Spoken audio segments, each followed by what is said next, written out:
हरे कृष्णा मेरे प्यारे दोस्तों, आई होप आप सब बहुत अच्छे होंगे। तो फिर से स्वागत है आपका अपने चैनल फैक्ट्स गली में। मैं कंचन गुप्ता आपको वो किस्से और अनुभव शेयर करती हूँ जो लोगों ने भक्ति के वक्त महसूस किए हो या भक्ति में जाने के बाद ऐसे मिराकल्स, ऐसे अनुभव लिए हो। तो आज इस वीडियो में क्या है नया बताती हूँ। आज की इस वीडियो में हमें जो ये एक्सपीरियंस है, अनुभव है, ये हमें रूही जी शेयर करती है मुंबई से। तो आज है हमारे पास मुंबई का एक्सपीरियंस। तो मुंबई का क्या है एक्सपीरियंस बताती हूँ, वीडियो में एंड तक बने रहना। और जितनी भी हम ये अनुभव किससे सुनाते हैं, ये हमारे व्यूअर्स ही हमें शेयर करते हैं। तो मतलब देखिए, ये जब भी कोई फील करता है, जैसे भी फील करता है, भक्ति में इंसान झूठ नहीं कहेगा। तो मैं तो खैर यही मान के चलती हूँ कि जितने भी अनुभव मेरे पास आ रहे हैं सब सच्ची हैं। तो लोगों के साथ मिराकल्स होते हैं तो लोग शेयर करते हैं, और हम उन लोगों को जो डिसहार्ट हो चुके होते हैं कि लाइफ में कुछ भी नहीं हो रहा है या कोई मिराकल नहीं हो रहा है, तो आप हार मत मानो। देर है अंधेर नहीं। अभी उनके साथ हुआ है, हो सकता है कि नेक्स्ट आप ही का किस्सा मैं सुना रही हूँ। तो आप ये उम्मीद करके चलना कि मैजिक मिराकल किसी के साथ भी हो सकता है। लाइफ पूरी की पूरी ऐसी भरी हुई है, आज शायद अंधेरा है तो कल रोशनी हो सकती है।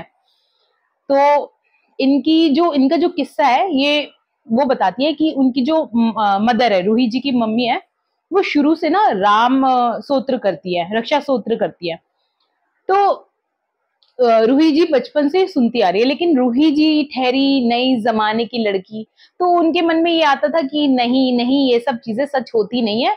ये सब चीजें सिर्फ एक शायद सिर्फ ऐसे एक नजरिया है सोचने का कि कुछ हो गया पॉजिटिव तो लोगों ने नाम दे दिया कि इसकी वजह से है, उसकी वजह से है। तो रूही जी की मन में भी यही बात थी कि नहीं, ये सब चीजें सच नहीं होती है। तो अब जो रूही जी की मौसी थी, वो जैसे कहते हैं ना, थोड़ा सा तंत्र मंत्र विद्या में ध्यान देना, तो वो थोड़ा सा तंत्र मंत्र की विद्या पे ध्यान देती थी। जैसे कि कोई टोटके, छोटे मोटे टोटके कर लेना अपने गृहस्थी जीवन में। लेकिन रूही को ये सब चीजें पसंद नहीं थी। तो धीरे धीरे जैसे रूही बड़ी होती गई ना, तो रूही ने अपनी माँ को, मतलब एक कनेक्टिविटी होती है ना, जैसे वो अपनी बहन से बात करती थी, अब वो अपनी बहन के इन्फ्लुएंस में थी। मतलब उनकी मम्मी अपनी बहन के इन्फ्लुएंस में थी कि नहीं, ऐसा करने से वैसा हो जाता है, वैसा हो जाता है। तो रूही जी अक्सर उनको कहती थी कि नहीं मम्मी, आपको मौसी से बात नहीं करनी है, वो बहुत ज्यादा तंत्र मंत्र विद्या पे बिलीव करती है, ब्लैक मैजिक वगैरह ये सब जानती है, तो आपको उनसे कोई मतलब नहीं रखना। अब भाई बेटी है, तो उनकी जो मम्मी थी, उन्होंने उनकी रूही जी की बात सुनी और थोड़ा थोड़ा अपनी खुद की सिस्टर से डिस्टेंस क्रिएट करना शुरू कर दिया। अब डिस्टेंस तो क्रिएट शुरू कर दिया, ठीक है, थोड़ा सा उनकी मासी को भी अटपटा लगा कि यार ये तो मतलब मेरी बहन ने मुझसे बात करनी छोड़ दी है। अब रूही ने क्या एक्सपीरियंस किया, कुछ ही दिनों में रूही की ना तबीयत खराब रहने लगी, उसके ना पेट के निचले हिस्से में दर्द रहने लगा। अब वो डॉक्टर के पास गई। डॉक्टर के पास गई तो डॉक्टर ने उनको पहले दूसरे दिन तो दवाई देके भेज दिया। अब ये जो दर्द था ये रेगुलर होता जा रहा था, ऐसा नहीं है कि ये दर्द खत्म हो रहा है। और डॉक्टर्स ने फिर अल्ट्रासाउंड भी किया। अल्ट्रासाउंड में भी उस दर्द का कोई सोर्स नहीं समझ में आया कि ये दर्द क्यों उठ रहा है। डॉक्टर्स ने बोला कि हो सकता है आप कोई एक्सरसाइज कर रहे हो या कुछ भी है, तो उसकी वजह से आपको ये दर्द उठ रहा है, बट इसका कोई सोर्स नहीं है, इसका कोई वजह नहीं है कि ये दर्द किस लिए उठ रहा है। लेकिन वो दर्द इतना, मतलब इंटेंसिटी उसकी हाई होने लगी। अब वो दर्द बढ़ता ही जा रहा था, धीरे धीरे बढ़ता ही जा रहा था। अब वो दर्द बढ़ता जा रहा था और साथ में रूही की ये टेंशन बढ़ती जा रही थी कि आखिर ये दर्द मुझे हो क्यों रहा है। अगर हमें कोई भी बिना रीजन के कोई पेन होता है तो हम सोच में पड़ जाते हैं ना कि आखिर ये क्या हो रहा है मेरे साथ। मैं तो एकदम हैप्पीली लाइफ जी रही थी और एकदम से ये पेन शुरू हो गया। अब मॉर्निंग का टाइम था, रूही जी जैसे उठी, बेड से उठी, तो उनकी मम्मी उनके रूम में आई, अपना नॉर्मल सामान वगैरह डस्टिंग वस्टिंग करने लगी। अच्छा, उनकी मम्मी की ये आदत थी कि वो जैसे हम करते ना, उठते हैं, भले ही हम नहाए धोए ना हो तो भी हमारे, अगर हम रेगुलर जाप वगैरह कर रहे हैं, जो भी कर रहे हैं, तो हमारे मुंह से वर्बली निकलता रहता है खाली टाइम में भी।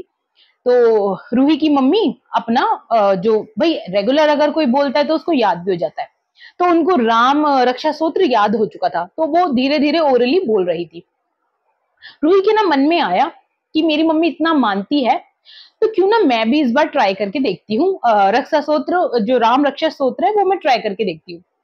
तो अब रूही जी ने फर्स्ट टाइम उस रक्षा स्तोत्र को पढ़ा, तो उन्होंने देखा कि भाई मैंने एक बार रक्षा स्तोत्र पढ़ा और मेरा पेन थोड़ा सा कम हो गया। तो उनको बड़ा मैजिक लगा कि अरे वाह, मतलब स्तोत्र पढ़ने से मेरे को पेन, जो मैं पेन किलर खाकर वो दर्द कम करती थी, एक स्तोत्र पढ़ के मेरा वो दर्द खत्म हो गया, कम हो गया, इंटेंसिटी कम हो गई। अब दूसरी बार जब ये दर्द उठा तो रूही जी ने सोचा कि दोबारा से मैं स्तोत्र पढ़ती हूँ। रूही जी ने दोबारा से स्तोत्र पढ़ा, अब वो पेन फिर कम हो गया। तो फिर और इंटेंसिटी हाई के साथ वो दर्द उठा तीसरी बार। तो अब फिर रूही जी ने यही काम किया, उन्होंने फिर रक्षा स्तोत्र पढ़ा, अब फिर वो दर्द गायब हो गया। तो रूही जी ने सोचा कि जब ये दर्द कम हो रहा है तो क्यों ना मैं कुछ महीनों तक, जब तक मेरा ये पेन ठीक नहीं होता, मैं रक्षा स्तोत्र पढ़ती रहती हूँ, राम रक्षा स्तोत्र पढ़ती रहती हूँ। अब तो भाई उनको ये हैबिट हो चुकी थी। अब धीरे धीरे हफ्ता महीने में बदला, महीने और टाइम में बीता, तो अब उनका पेन तो बिल्कुल ठीक हो गया था, लेकिन अब उनके माइंड में वो राम रक्षा स्तोत्र बैठ गया था। अब वो हमेशा उठते जागते जब भी उन्हें समय लगे अपना राम रक्षा स्तोत्र पढ़ देती थी। अब उनको कहते हैं ना, हम जो काम रेगुलर करते हैं हमें उस चीज की आदत लग जाती है, तो इसी तरह रूही को इस चीज की आदत लग गई। अब वो राम रक्षा स्तोत्र पढ़े बिना बिल्कुल रहती नहीं थी।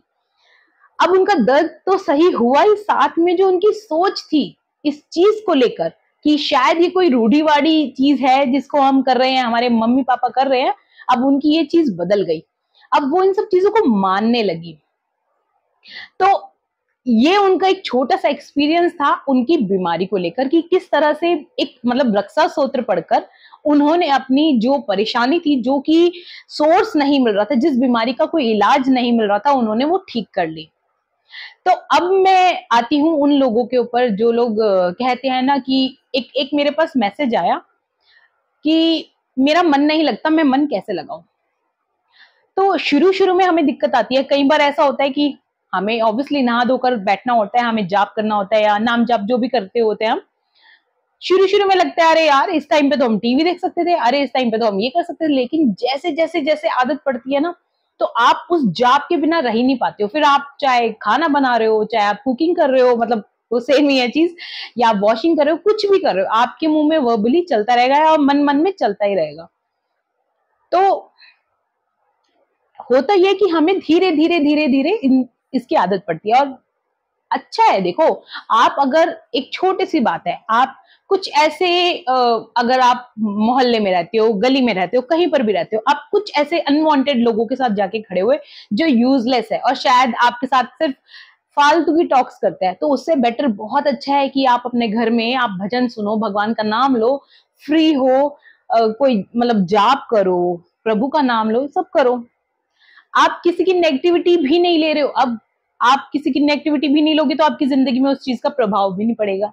और दूसरा, आपका भक्ति की भक्ति हो रही है। तो नाम जाप से तो खैर बहुत ही बेनिफिट्स है। ये था राम रक्षा स्तोत्र का एक एक्सपीरियंस जो रूही जी ने मुंबई से शेयर किया था। आई होप ये वीडियो आपको अच्छा लगा होगा और आपके बहुत काम आया होगा।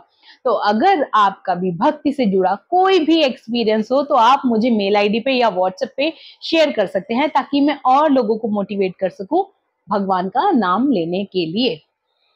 तो वीडियो में बने रहने के लिए बहुत बहुत धन्यवाद। और आप कहाँ से मेरी वीडियोस देखते हैं, कहाँ से अपना प्यार भेजते हैं, आप प्लीज कमेंट्स के थ्रू जरूर बताइए। और आपको ये वीडियो कैसी लगी ये भी कमेंट के माध्यम से जरूर बताइए। और कुछ आपको पूछना है तो आप कमेंट से पूछ सकते हैं।